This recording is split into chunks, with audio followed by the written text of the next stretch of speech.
Just a second, it will give you some warning or sign that yes. Yeah, it did give me a warning. So, okay, so Hare Krishna, everyone. So, the topic that we'll be speaking today is the best thing to learn in school. That's the topic. And it's a little bit inspired by one of my heroes in Krishna consciousness, a person that I particularly am very inspired by, which is Prahlad Maharaj. So, with that, I wanted to sort of open it up and ask the devotees in the room here, what is the best thing you learned in school? I'll just pick on anyone. I'll pick on Krishna Kant Prabhu. What was the best thing you learned in school? Um, Best thing I learned in school, maybe how to manage others, particularly.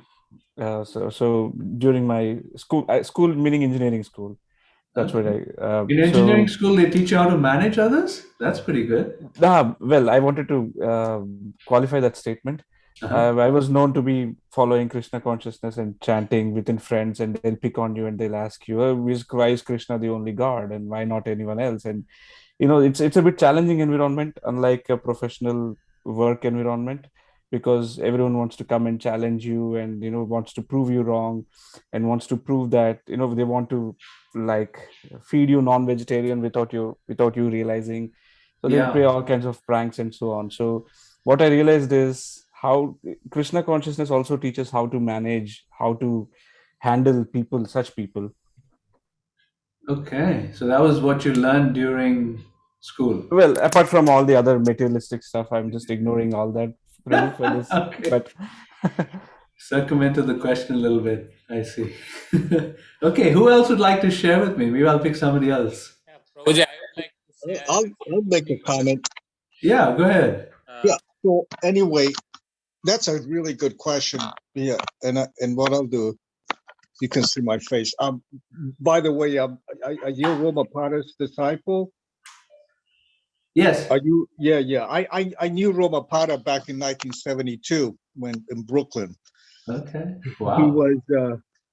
was him and another devotee, Pancharatna. Yeah. And I was there for a short amount of time before, and after that, I went to Mexico, and then I ended up traveling with Hanuman Goswami. We opened up Central and South America. We were the first ISKCON Hare Krishnas. But in any case, so Roma Pada, I used to call him Roma, and Pancharatna, I used to call him Pancho because I'm Colombian. So I had a little difficult with the Roma Pada and they were always together. If you saw Pancho, you see Roma, you see Pancho. Anyway, so the point that I'm making is that when you said what was the most significant thing for me as being born in Colombia was coming to America and knowing mathematics, because mathematics was a language. And being in the third grade and being put in an advanced grade in the fourth grade here in America, math helped me communicate with the other children in my class. So languages are very important, and just like Sanskrit and so on. But yeah, that's a really good question. Yeah, so for me, it was, as a child, it was mathematics. So thank you. Good question. Thank you. Hare Krishna. Nice to meet you, Prabhu. My obeisances. The same. Thank you. Ramapada Maharaj is just, he's a lot different than the kid that I knew back in 72, but The scriptures say, that the god brother of the spiritual master is like the spiritual master and is like the uncle, so you're like my uncle, Hare Krishna, spiritual uncle. Thank you. Rathayatra Prabhu, you wanted to share something? Yes, Prabhuji. So as Lalit Prasad Prabhuji said, it's an interesting question, and many people, you will see very interesting answer. That itself will be your class today, I think. So I don't think I realize now. I didn't, again, I don't know whether because of my current situation I'm saying, but when I look back, I didn't learn anything. Only thing I was going to school, I had good time. Maybe part of the studies or association or whatever. Even one day evening, thinking it is morning, Saturday usually class, I have gone halfway walking to the school. Then somebody caught me on the, where are you going? So I brushed my teeth, I ate something. Then my mother and daddy noticed I was halfway to the school. Then they told, where are you going? Because evening is sometimes morning, maybe I was sleeping, then got up, then so I was told today is Saturday evening, now you did not have to go to school. But I don't know what I learned. So that is my fair assessment. I don't know whether because of current situation or whatever. But when I look back, I didn't learn anything. Nothing, not even gilli danda or kabaddi or anything like that, huh? I was playing little bit, not a good player. That way, I don't know what it means. Basically, whatever I learned, whether it is useful. That's in that sense I'm saying. I was liking maths, science, other things, doing good in school. But what I learned ultimately, I didn't find anything I learned that helped. But best thing helped me is after coming to America, somebody handed over the very first time I landed in US in Los Angeles. That Prabhu is Rohini Nandan Prabhu or somebody. He handed over a Gita book which I opened after maybe 8 years. So Wow. that is the best thing I got it. It was But not in school though. That's not. I had different Gita somebody gave and all my Yeah. so many discourses, but we'll be 1 mile away. Chinmayanand Swami will be speaking in Bangalore somewhere, but I don't know what he'll be talking like that. But yeah, we had some connection. Who is Krishna? Who is Chaitanya Mahaprabhu? But no details. Nobody knows in our village or whatever. Don't that details. So yeah, it's an eye opener. What I learned here is more than I exactly don't know what I learned from my education. That's my point. Okay. Wow. All right. So let me get started. I'm going to share my screen. Can I do that, Krishnakant Prabhu? Yes, Prabhu, you're a co-host. You should be able to share your screen. Let me see. Are you able to see it? Yes, Prabhu. Okay, great. It is blood, Prabhuji, not it's coming up, I think. Yeah. The best thing to learn in school. So it's as heard from Prahlad Maharaj from the Bhagavatam. So Prahlad was a celebrated devotee. His story comes in the 7th canto of the Bhagavatam. But to be honest with you, Prahlad actually spans so much of the Srimad Bhagavatam. I assume everybody on the call is familiar with the Srimad Bhagavatam. It's the graduate study of the spirituality. A more basic study or undergraduate study is the Bhagavad Gita. The Bhagavatam takes it to another level. And Prahlad Maharaj, the primary canto, or the primary volume that discusses him is the 7th volume or the 7th canto.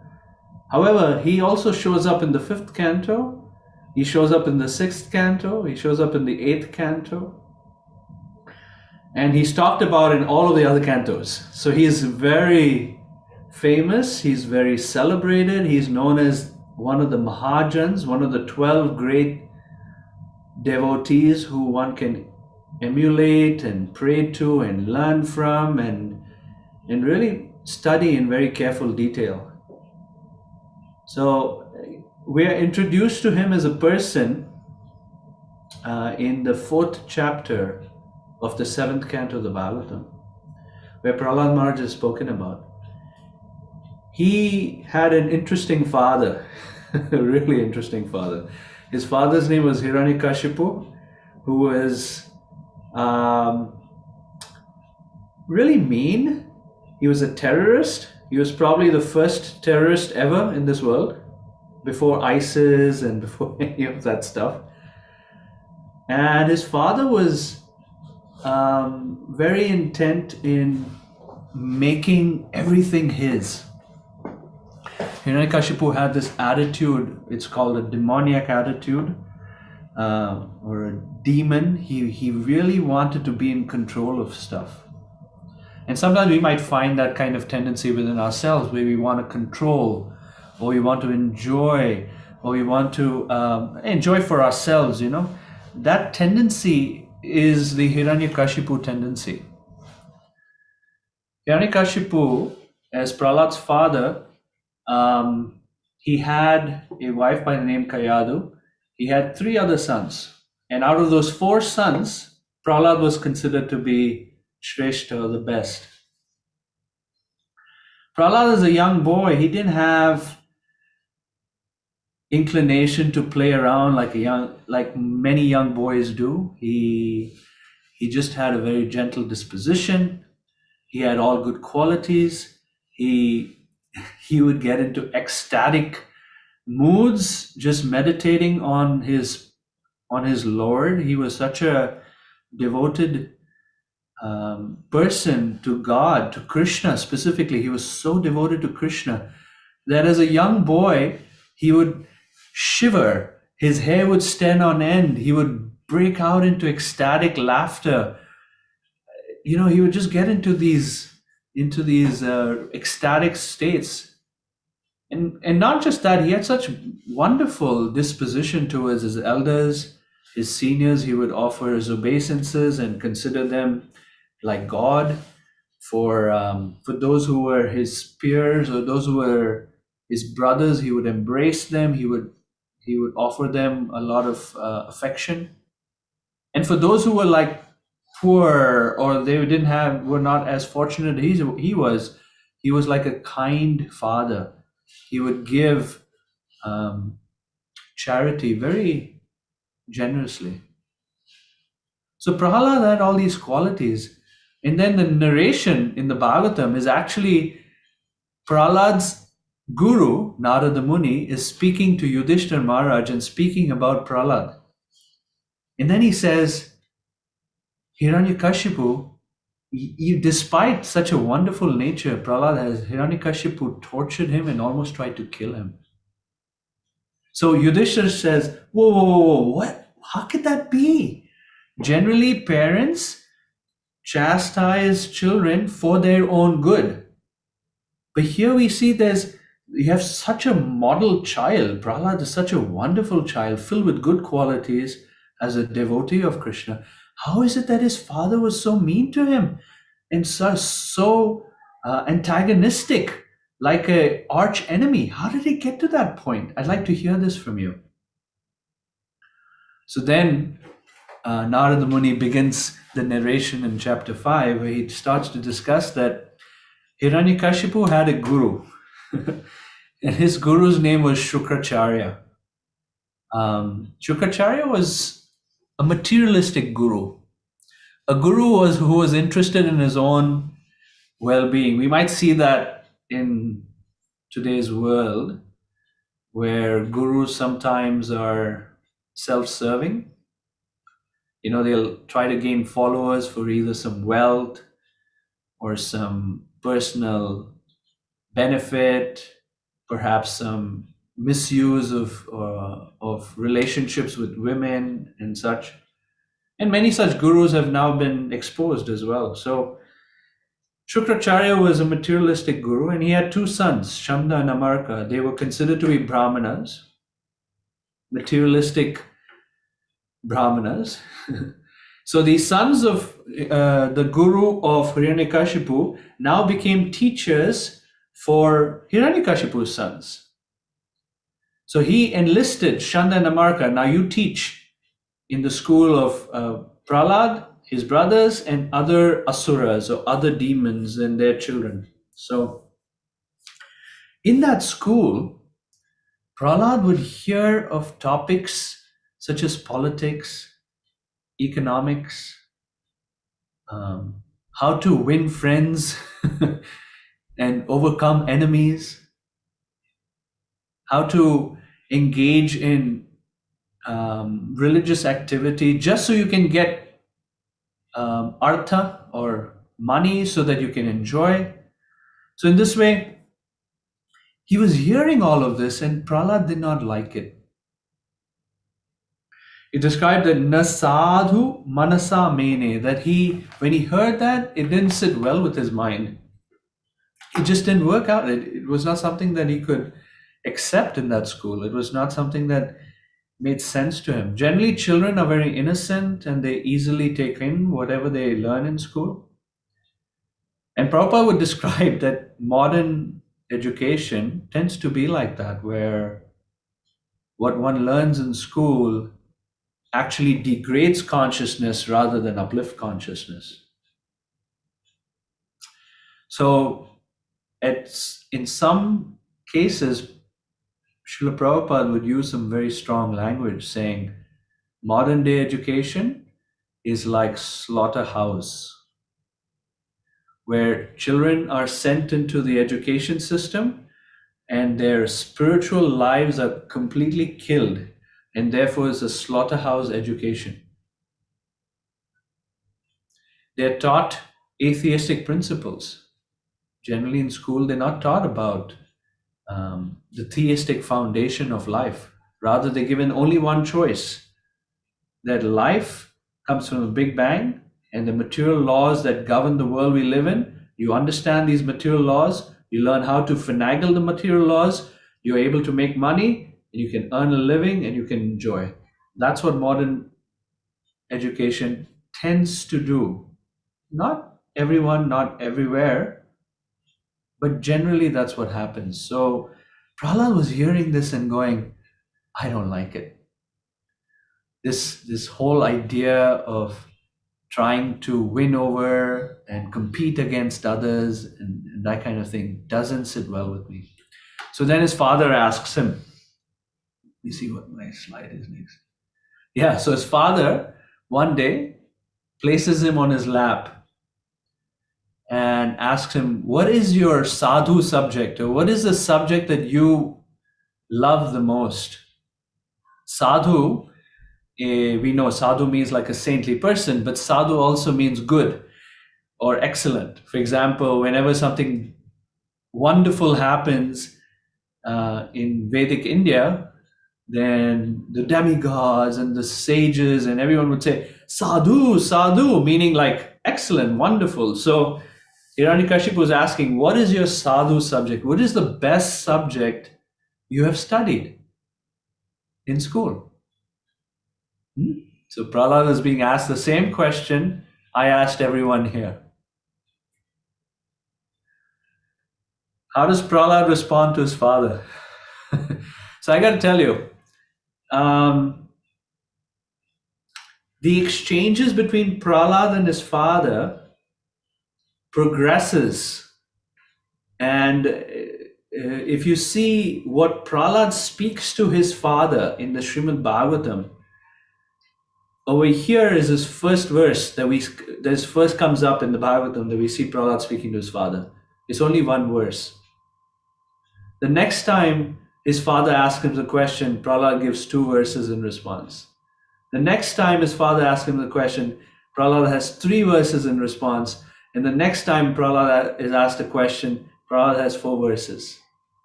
After which his father is killed. So it's the first question, one verse, second question, two verses, third question, three verses, and the fourth question, four verses. The first three questions are answered in chapter 5, and the fourth question is answered in chapter 8 of the 7th canto. You can look it up later, but it's really, really interesting to see how Prahlad progresses in his responses to his father. So this is the first question. What is the best subject you've learned in school? And this is what Prahlad says.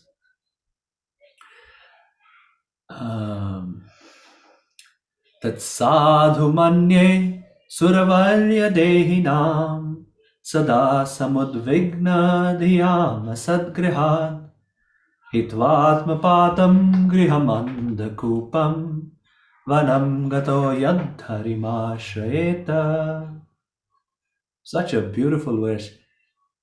Our guru for the ISKCON movement, Srila Prabhupada, used to recite this verse a lot. He would refer to it a lot, and I'll explain which specific Sanskrit words he would use. So before I show the translation, I'm going to explain the Sanskrit with your permission. You see if I can get something going on here. Okay, there we go. Tat sadhu. So again, the word sadhu is here. His father asked him, what was the word? I forget. Manyate sadhu yad bhavan. So his father asked him, Manyate sadhu yad bhavan. Like that is what is the best subject you've learned. And he says tat sadhu, the best subject, manye, I think, asura varya. Asura varya. Varya means the best, and asura is demon. So he's calling his father, oh, best of the demons. His father's probably thinking it's a compliment, right? You're the best of the demons. But if somebody had told you you're the best of the demons, how would you feel? Right? So the sadhu manye suravarya. Suravarya, my best of the demons. Dehinam. So now here's where he starts to give his answer. Dehinam. Dehinam means those who reside in a body. And that's each one of us who are in a material body. We're not the body, we reside in a body. So dehinam, those who have a deha. Deha means body. So we own a body, or we have a body. For those that have a body, sada samudvigna. Very important. Sada means always or constantly. Samudvigna. Udvigna means to be agitated. Udvigna is means agitated. Some udvigna means completely agitated. Stressed out, as they say in modern life. Dhyam means one's mind or one's intelligence. So Prahlad is saying, the best subject I've learned is Dehinam, those who have a body like us, who are constantly, completely agitated within the mind and the intelligence. Tax season is coming soon. I'm sure some of us are feeling anxiety for that. Sometimes there's anxiety around relationships. Sometimes there's anxiety because we don't have a job. Sometimes there's anxiety because our health is not good, or our friends' healths are not good, or our parents' healths are not good, or our children. We have anxiety about COVID. We have anxiety about the economy. We have anxiety about a car. We have anxiety about this. We have anxiety about that. Where I'm at in Chicago, we have anxiety about snow and plants and shoveling the snow and the cold weather, etc. Sada samudvigna dhyam asat grahat. Prabhupada would refer to this phrase a lot, asat grahat. Asad means temporary, and grihad means they have grahana, means they've accepted that which is temporary to be real.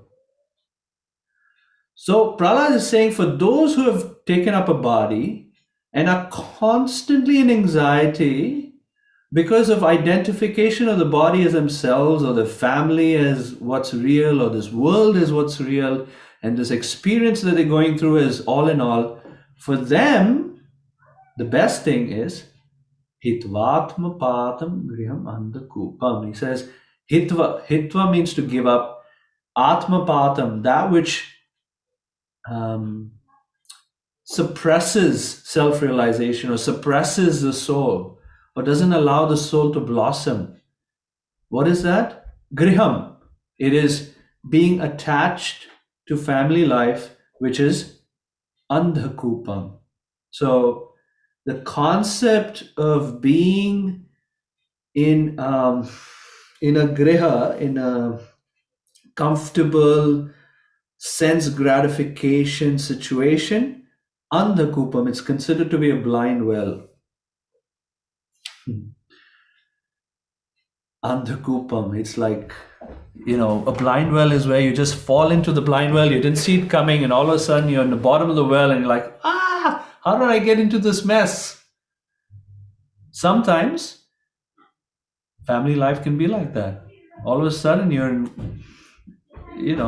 you've got all kinds of issues that you have to deal with.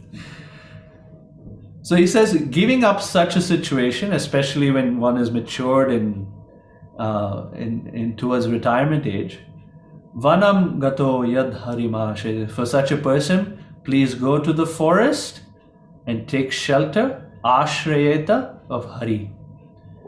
Take shelter of Hari. Wow. That just made Hiranyakashipu really mad, because Hiranyakashipu considers Hari or Vishnu as his enemy.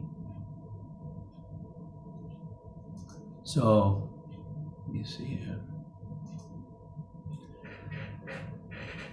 O best of the Asuras, king of the demons, as far as I've learned from my spiritual master, any person who has accepted a temporary body and temporary household life is certainly embarrassed by anxiety because of having fallen in a dark well where there's no water but only suffering.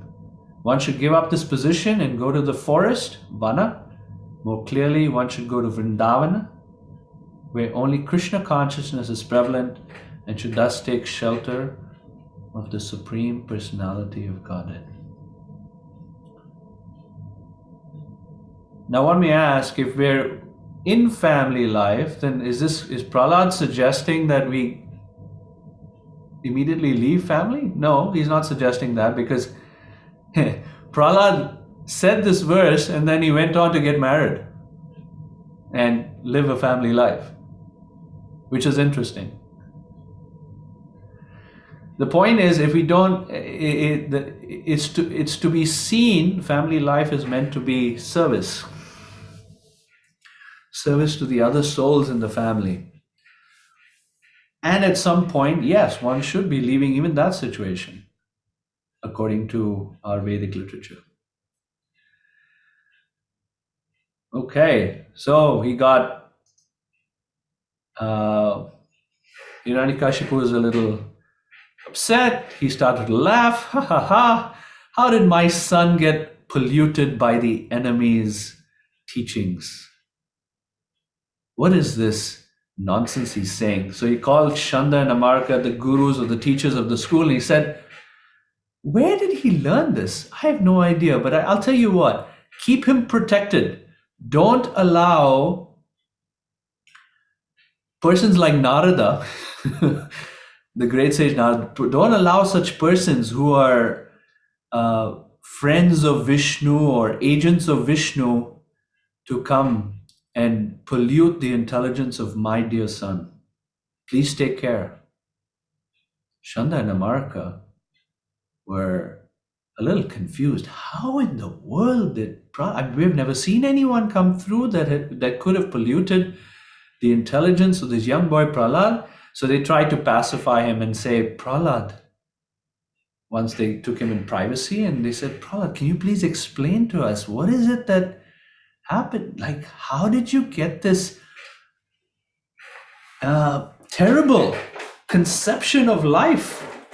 Where did you learn about Hari and taking shelter of Hari and these kind of things? Who has come and taught you? Please tell us. They tried to use that kind of political game with him. So Prahlad in response said, he was surprised. He said, wow, I've heard about it, but I've never seen it. This is the first time I'm actually seeing this concept of friend and enemy being played out. So Prahlad says that, where I simply can offer my obeisances to the Supreme Lord, Bhagavan, whose energy, whose internal or external energy has completely bewildered souls like yourselves, thinking people as friends and enemies. You guys are stuck seeing people as their bodies. You're missing the point. I am very lucky. I got mercy from God. I got mercy, so I'm able to not see people as friends and enemies. I see them as all servants of Krishna. Everyone is, and we're all equal. And then he answers the question, because they asked him, where did you get this intelligence? He said, to be honest with you, I got lucky. I was just fortunate, because by the mercy of the Lord, I have received the intelligence, I received the path of devotional service, and by Bhakti Yoga, I now have clarity of intelligence of how to deal with people. I see people for who they are, who they really are. You know, in the evenings here in Chicago, my Guru Maharaj has been here, and every evening we've been reading this book called "I'll Build You a Temple." I'll show you a little. The cover of the book here, it says, "I'll Build You a Temple." This is the Juhu story by Giriraj Swami. And it's a recent book, fantastic book. We've been hearing about how Prabhupada built the temple in Bombay or Mumbai now in an area called Juhu. It was a saga. That temple property, the property was acquired really early, like in 1972 or 71 or something. But by the time the temple opened, it was 1978, the beginning of 1978. It was a huge project. It was a project that Prabhupada spent a lot of time, a lot of money, a lot of energy, a lot of devotees. Many of his disciples did as well. And part of the issue was that there was the persons who were selling the land, their names were Mr. and Mrs. Nair, and they tried to cheat the devotees and tried to cheat Prabhupada out of multiple lakhs of rupees, to the point where the devotees had set up a makeshift temple with aluminum plates, and I don't know, it was pretty decrepit. It wasn't really a big building, but they just set up something, and they had the deities in there, and would somehow or the other, in the midst of rats and scorpions and snakes and flies and diarrhea and all kinds of challenges in the Juhu location, those guys, Mr. and Mrs. Nair and their cohorts, really harassed the devotees. So much so that they got cops to come to destroy the temple and to break down everything and to kick the devotees out. They put them in jail, and so many things happened. It was a wild episode. After all of that, Mrs. Nair came to meet with Prabhupada one day. And Prabhupada, despite them acting as his enemy, Prabhupada, the way he handled Mrs. Nair was just so moving, so heart-touching. You know, as soon as she came with a little bit of humility and respect towards Prabhupada, even though she was trying to kick out the devotees and deal very meanly with them and consider only money and those kind of things, Prabhupada offered her his love and affection. He didn't hold on to a grudge. He didn't hold on to the sense that they are the enemy or anything like that. Prabhupada told her, just imagine, after being dealt with like that, Prabhupada told her, "You're like my daughter. I will take care of you." He completely melted her heart. And when he said that, she burst out crying, and then she was very willing to negotiate and come to a good agreement with Prabhupada. Until then, they were fighting, and they were trying to harass the devotees and make the money and all of that. But Prabhupada's affection and seeing everyone equally was so powerful that her heart melted. And then they were able to achieve and progress with the project at Juhu. So same, Prahlad Maharaj is saying exactly that, is that I don't know why you guys see friends and enemies. I don't see it that way. So I'm very careful. I'm very grateful that I've received the mercy of the devotees of Krishna who have trained me, and by devotional service, I now have proper vision. I can see the super soul within all of us, and see the equality of all of us. And then he said, it's not that I've got polluted intelligence, it's just that just as iron filings are attracted to a magnet, I am naturally attracted to thoughts of Krishna. That's just natural. Shandanamarka, they were like, this is not working.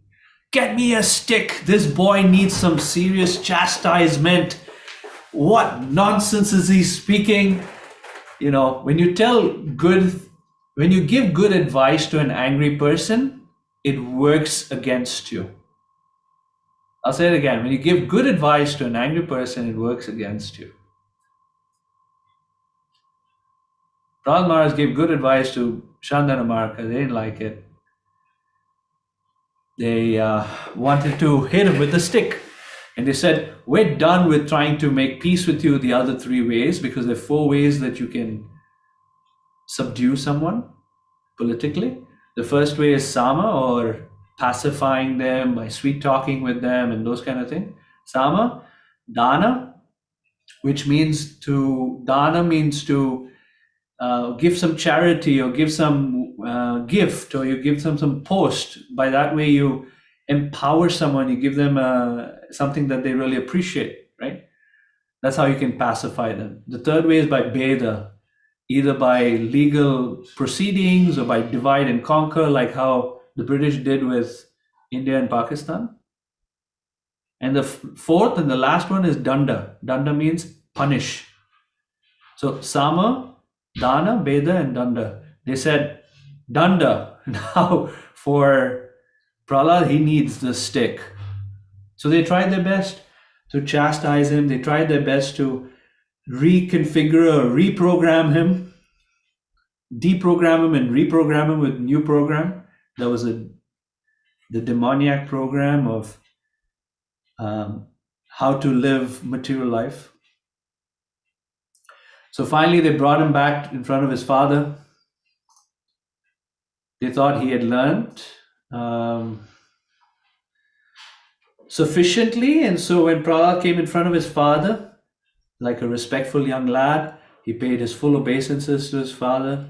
So here, I'm going to read the text. When Hiranyakashipu saw that his child had fallen at his feet and was offering obeisances, as an affectionate father, he immediately began showering blessings upon the child and embraced him with both arms.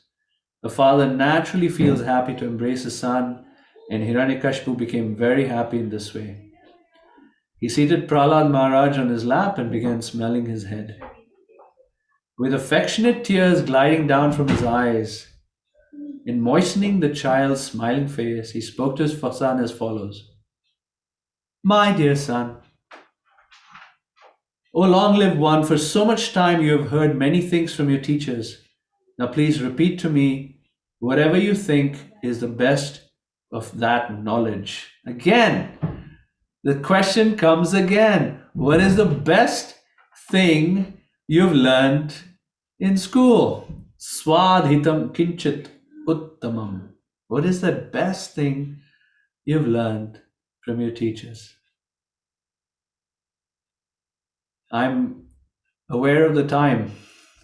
I got to end here in a minute or two. So Prahlad's response. What's he going to say now?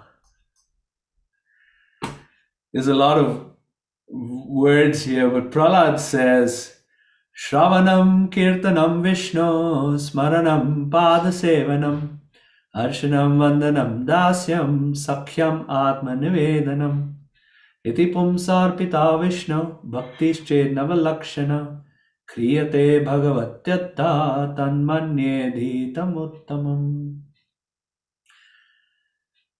So his father, if you look at the previous verse, his father asked him, Swadhitam, Dhitam, Uttamam, Kichid Uttamam, which is the Uttamam Adhitam.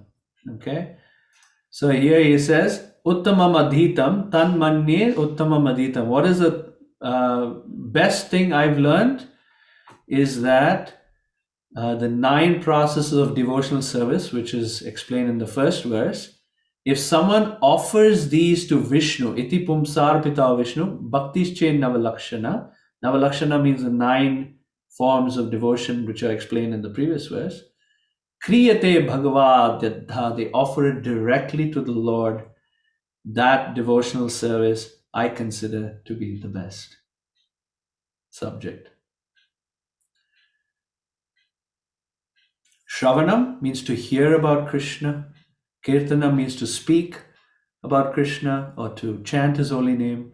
Smaranam means to systematically remember Krishna.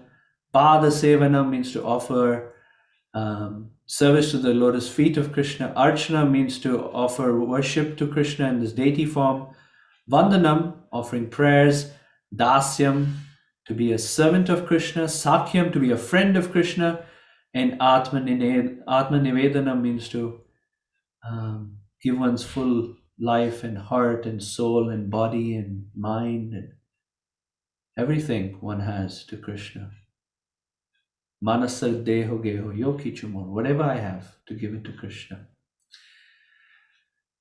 So each one of these, Prabhupada's longest purport in the Srimad Bhagavatam is the explanation of these two verses. It goes on for I don't know how many pages, a lot of pages. It's probably the longest purport in the entire Bhagavatam. So obviously I don't have time for that. But when Hiranyakashipu heard this, he got really upset. And then he asked his son, "Where did you learn it from? Where did this come from?" Then he started to blame the teachers. The teacher said, "Don't blame us, don't blame us. He's learned it somewhere else, not from us." And so then Prahlad was asked the question, "Where did you get this from? Be honest, tell me the truth now." And then this is the third question he's asked. So there's 3 verses in response, which I don't have time to go through. But very quickly, Prahlad basically says, nobody is going to be able to explain this to you where I got this from. You won't be able to understand. Matirna Krishne Parata Svatova, he explains.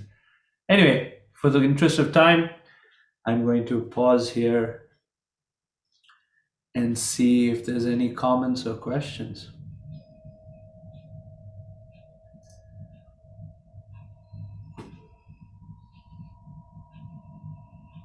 Thank you, Prabhuji, so much. Very succinct class, but how much we have to follow, it's left up to us. Or we can teach our children, being in difficult surroundings or circumstances. That time will tell. And yeah, anybody has any question, it's an interesting topic or anything you would like to ask, Prabhuji, please go ahead. If you have any comments, Prabhuji, go ahead. Yes, I love the class and especially, the conversation, the answer that the child gives to his father. Well, in regards to the equanimity of being viewing, friend and foe in the same light. And that story about Srila Prabhupada, we were given the book, but we're reading some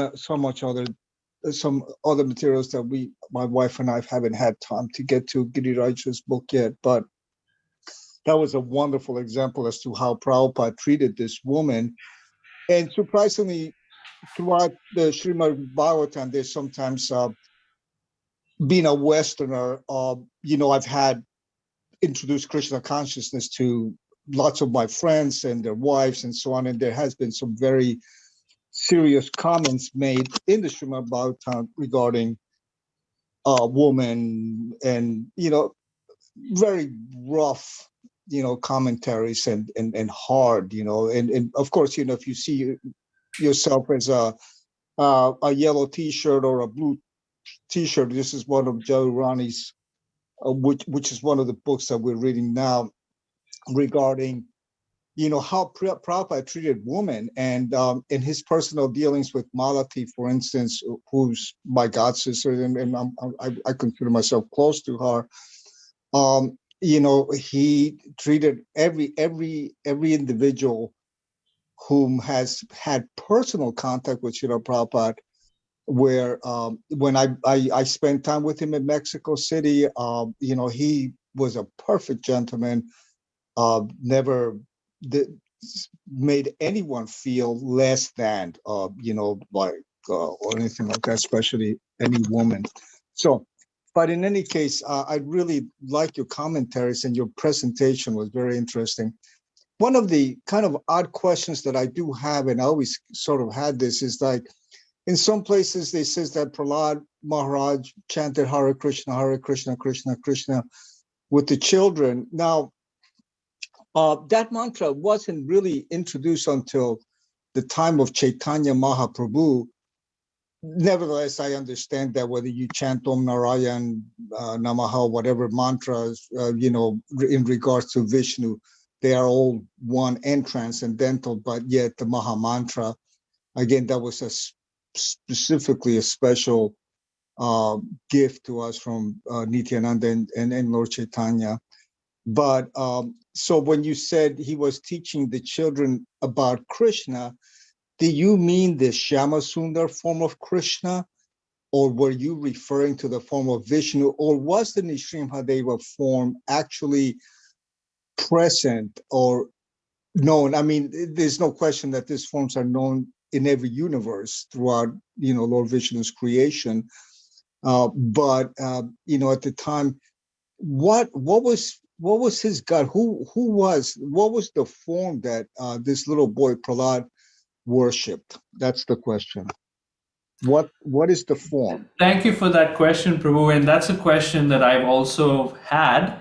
And in the Bhagavatam, it is clearly discussed where, let me see if I can show you the verse here. Yeah. Okay. Can you see my screen?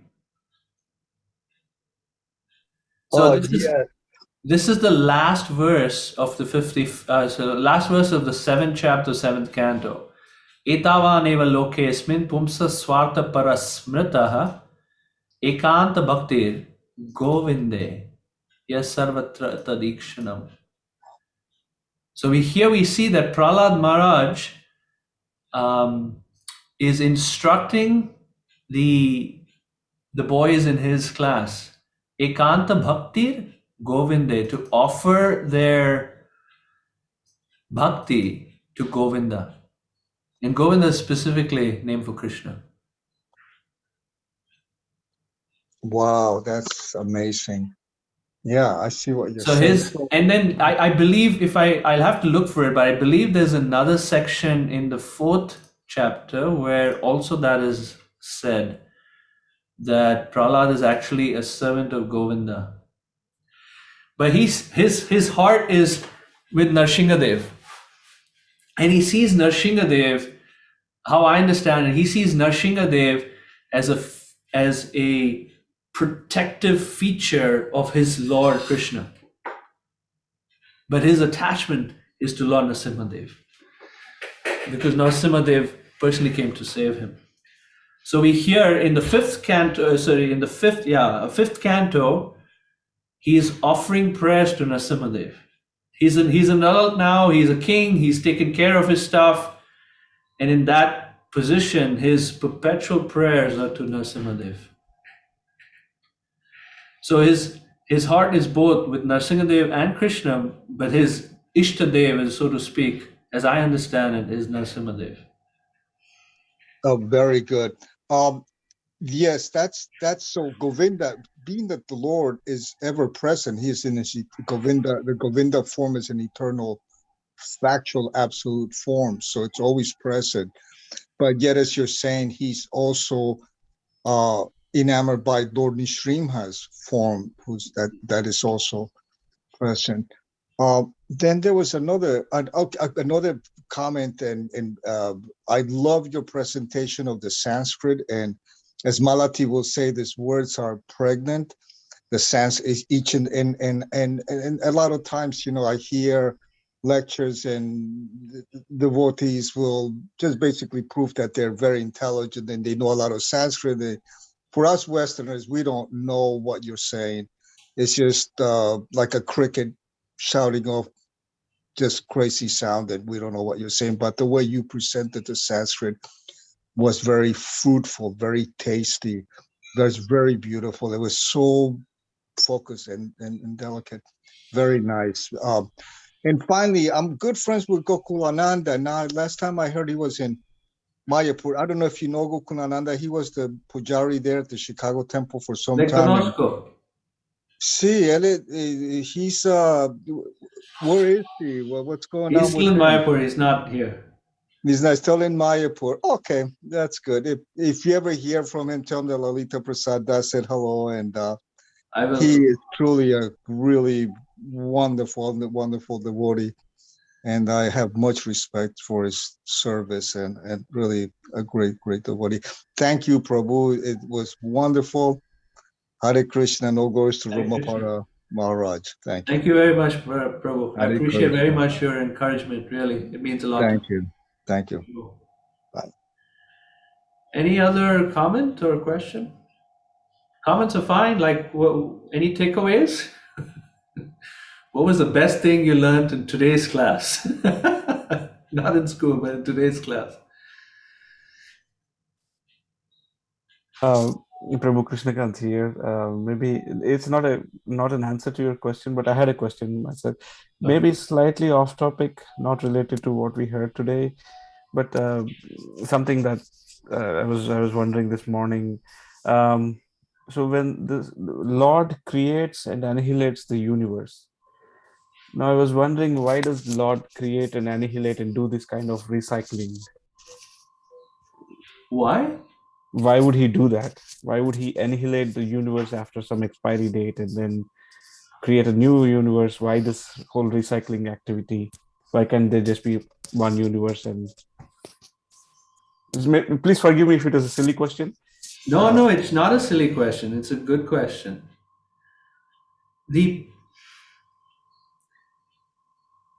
I'll say a few things. Number one is the cyclical nature of the universe we live in. One could ask, why do we have seasons? Now let's extend your question a little bit. I'm going to take your question and make it a chewing gum a little bit, okay? Why do we have seasons? Why do we die? Forget about the universe dying. Why do we die? Why was the universe even designed this way, where we're in an Earth planet that's round? Why is it not flat? Why are we not just on one flat land that's always daytime? Why does there's day? Why there's night? Why is there gravity? Why is not gravity working the other way? Why is it working towards the Earth? You could stretch your question and ask all of these things, couldn't you? Why is there one moon? Why are there not three moons? Why do we have to breathe oxygen? Why not carbon dioxide? There's so many mysteries that can confound a inquisitive being. Stare out into the skies and say, look at the stars, and why so many twinkling stars? Why exactly that number? Why not half of those? There's so many mysteries to creation. And honestly, a lot of them will remain mysteries. Yet for the devotee, what is essential is at the substratum of creation is a person, God, that I have disconnected with. I can feel I'm disconnected with. And so the purpose of life is to connect. So then we step back and say, okay, then everything I can explain by it is meant to assist the soul to go towards Krishna, to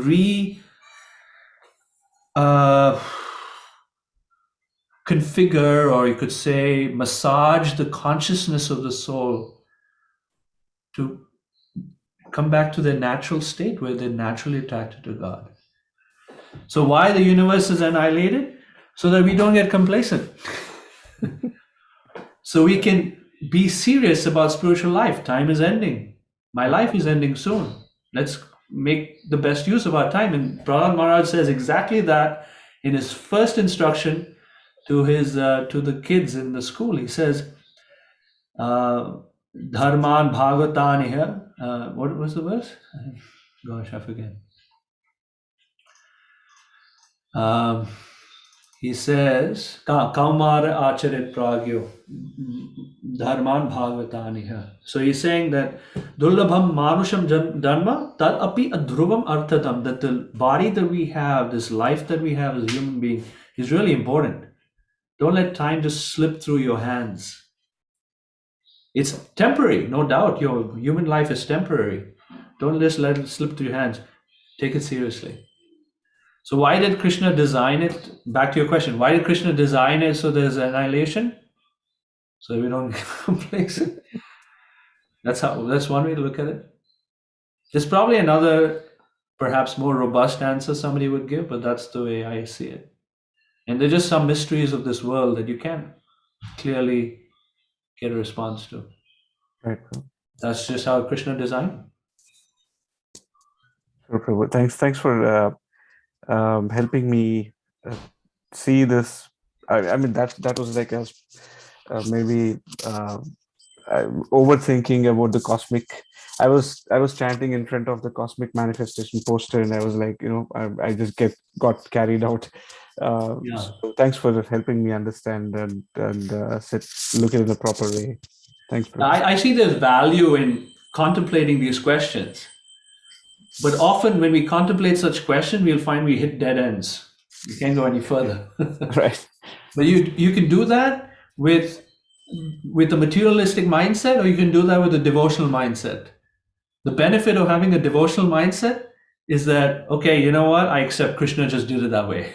With the materialistic mindset, it really bothers you because you don't have an answer. But those questions will remain. Thanks, Prabhu. Prabhuji, how do we inculcate those good thoughts and all, or advice of Prahlad Maharaj with kids in the present day in school? School is not going to teach anyway. We are more materialistic. So, as a parents, what we have to do? Any other way we can? Where I'm also working on this, as you know. I've got 2 sons of my own. The number one thing that I am convinced about is 2 things to help our children. Number one is to really, really, really, not artificially, not superficially, not half-baked way, but really, really in our hearts, make progress towards loving Krishna, feeling Krishna's presence or receiving Krishna's mercy in our life. That's first thing, like number one, because Krishna consciousness is more caught than it's taught. That's a very important principle. I learned from Braj Bihari Prabhu. He's a long-time devotee in ISKCON and very helpful at the GVC level. Krishna consciousness is more caught than it's taught. In other words, the example that we set, especially for our children, of how much joy we find in all practices of chanting and studying Bhagavatam and so forth, that's going to be the lasting impression for them. And the second piece to that is having a very loving, accepting relationship with them. In other words, our children want to do things that we don't think is the best and most wholesome things for them. At the same time, if they recognize and truly feel that we love them regardless, and we're not judging them, or we don't hurt the relationship where they feel antagonistic towards us, then that's going to be really helpful in the long run. I could tell you a story of, you might know Yogeshwara Prabhu, Prabhupada disciple out of New York. I met his son. His name is Namamrita Das. Now he's initiated by Radhanath Swami. So he came to St. Louis when I was living in St. Louis, and we were having prasadam together. He was telling me a story that he really veered off to the side of the road. Like he really got into mature life heavily during college, and his father not once judged him or acted in ways that made him feel low or something like that. Rather, his father was consistently, he told me his father was consistently loving with him. So much so when life hit him, and everyone's life is going to hit same way. You're going to have problems in life, and our children are going to have it too. When life hit him in such a strong way where he was left broken, that time his upbringing with Krishna consciousness, the environment, the loving environment, and the spiritual environment he grew up with was reminded to him, and then he took up Krishna consciousness seriously. And then he asked his father, "How come you never stop me from going off in that material direction?" And his father told him, "Because I didn't want to lose my relationship with you." And he told me that was the most important thing for me in my life, that my father treated me like that, giving me the freedom to make my own decisions, at the same time not judging me, but always being there as support for me. So when I heard that story, I said, that's the kind of father I want to be. So now Namaruta Prabhu is a very serious, sincere devotee, and largely due to his father's influence in his life. Always there as support, an example of Krishna consciousness, not imposing himself on his children. And the last thing I would say is be creative to, we need to be creative to give the nice association we can to our children. Like give them, create opportunities, live in a community where their best friends can be devotees. Like that. That's something I'm currently working on. So if I can maybe express my gratitude in the same context. My parents never forced me. When His Holiness Sukadeva Swami Maharaj would visit my parents' house, our house, when I was in college, I would sleep when there was Mangal Harati going on in the house to Gauritai. And my parents never forced me to, come on, there's Maharaj here, there are a lot of devotees here, and you're sleeping in the bedroom, that's not good. They never forced me. But I'm not saying that because I'm not trying to compare myself with Namamrita Prabhu or any other. I'm not a devotee by that standards, but that kind of helped me realize on my own that yes, I should look at my parents and realize how great Krishna consciousness is. I just wanted to express my gratitude to Krishna and also my parents. Thank you. Thank you so much for sharing that story. Yeah, and there's another devotee I'm thinking of here in Chicago. Same thing, that he was not forced, and he is such a nice devotee now. He took it up his own. I asked him, what made you take it up? He said, because I used to watch my parents chanting, and they really like chanting. It's like, whoa, there must be something there. Yeah. Ratyata Prabhu, what do you think? I'm sure you have a lot of realizations in this area. I don't have any realization, Prabhuji. We lost the bus. So it's wonderful that answer you gave, and Krishnakant Prabhu gave another example in addition to your example. So yeah, that's what is a takeaway for all of us, those who have young kids. Hopefully, they will reap the benefit from this experience. Experience is really wonderful. They, instead of experimenting themselves, they can utilize directly. Thank you, Prabhuji, for this wonderful advice, and it's a great class. So this is another 1 minute, Prabhuji. We will ask if anybody has any questions or any thoughts or any comments they have to offer before we close. So yeah, devotees, please come forward. Hare Krishna, Prabhuji. Switch on your video, Prabhu. If you can, once Prabhu. Hare Krishna. Are you speaking? Yeah, go ahead. Hare Krishna, Prabhuji. Can you hear me? I can hear you. Hare Krishna. Hare Krishna, Prabhuji. Thank you for a wonderful section, and thank you. So I have a question. Whenever I had a question, Prabhuji, whenever I listen about the story of Prahalad and Hiranyakashipu, like it resembles the Hiranyakashipu, the future's characters resembles myself sometimes, like the ego, pride, anger is like all the symptoms are just, especially when I analyze myself, I'm upset, anger, all these features are like I resembles myself, like whether some like whatever the little devotion I'm doing from last few years or something, whether is gonna help me out in order to control those kind of these characteristics. Like uh, it's hard to explain. Like what I'm trying to explain is like at the end of the day, this or at the very lowest level of my devotion. I'm very neophyte. I am trying to grow myself, but being in the material world, being with materialistic things, like there is a lot of impairments. There is a lot of my mind try to control me over things I want to do in the devotion. So is there is always a constant struggle with the devotion mind and spirituality, and so whatever the progress I see, whether I'm going to progress myself in the spirituality or not, but at least uh,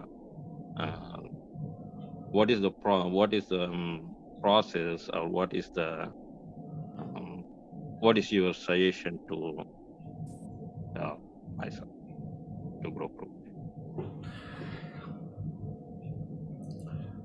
Vamshi, I can share with you a prayer that I offer on almost a daily basis, that Prahlad Maharaj offers to Narasimhadev, where he's speaking about exactly what you're speaking about, where we have these Hiranyakashipu-like tendencies within our own hearts, right? This tendency to get angry, or this tendency to control, this tendency to be egotistical. You're not alone, right? We're right here with you. Many of us here are conditioned in that same way, Vamshi. So,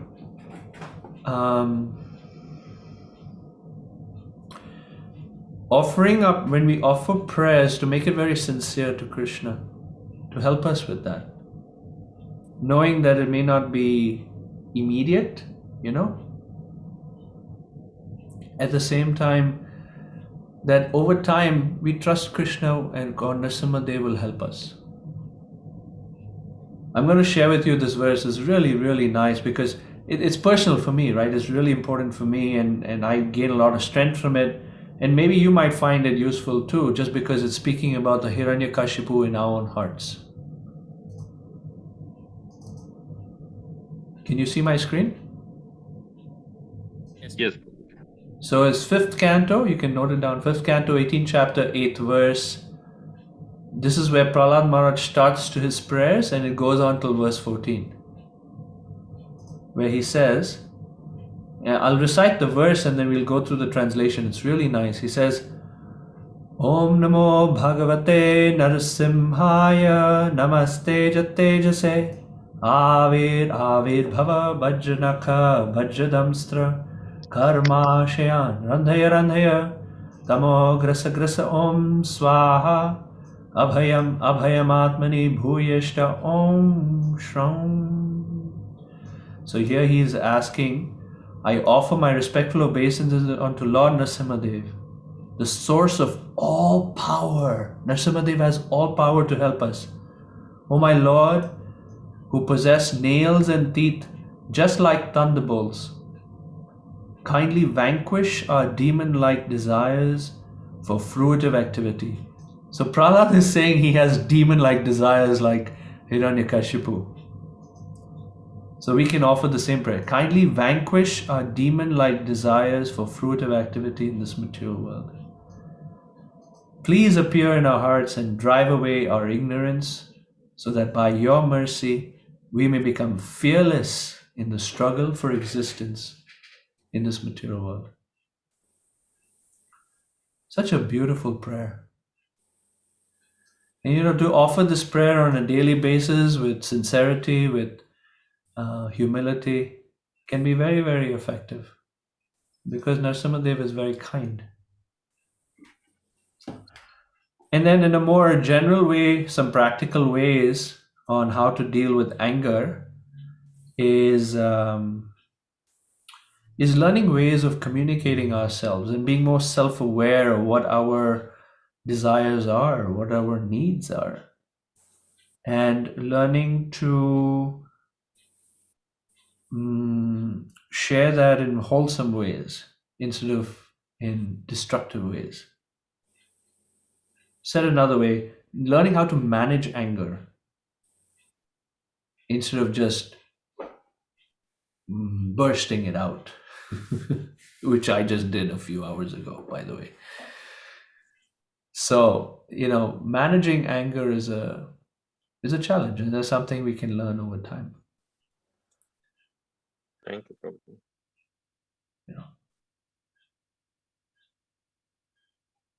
Thank you for your wonderful answer. And Banshu Prabhu is a wonderful devotee, Prabhuji. His humility and the way he expresses his feelings, when he said, demon, we are all little demons, you also said so. So that demoniac quality is there. And he is a wonderful, very sincere devotee. It's struggling, but he brought out certain things many people even don't want to open up. That's his humility and his frankness. So hopefully, all your advice and all devotees will help him. And yes, Prabhuji, it is time. Sorry to keep you. Okay, you are in Central Time. Not that bad, but East Coast time, people, we must thank devotees, those from East Coast staying late. And please unmute your phone and just say big Hare Krishna, everyone. We'll see him Hari again. Bol. Hari Bol. Hari Hari Bol. Bol. Hari Bol. Hari Bol. Hare Krishna. Thank you, Prabhu, Thank so much you. for Thank your you. time. Wonderful class. Thank you, all the devotees. Thank you, Prabhu. Talk to you later. Hare Krishna. Hare Krishna.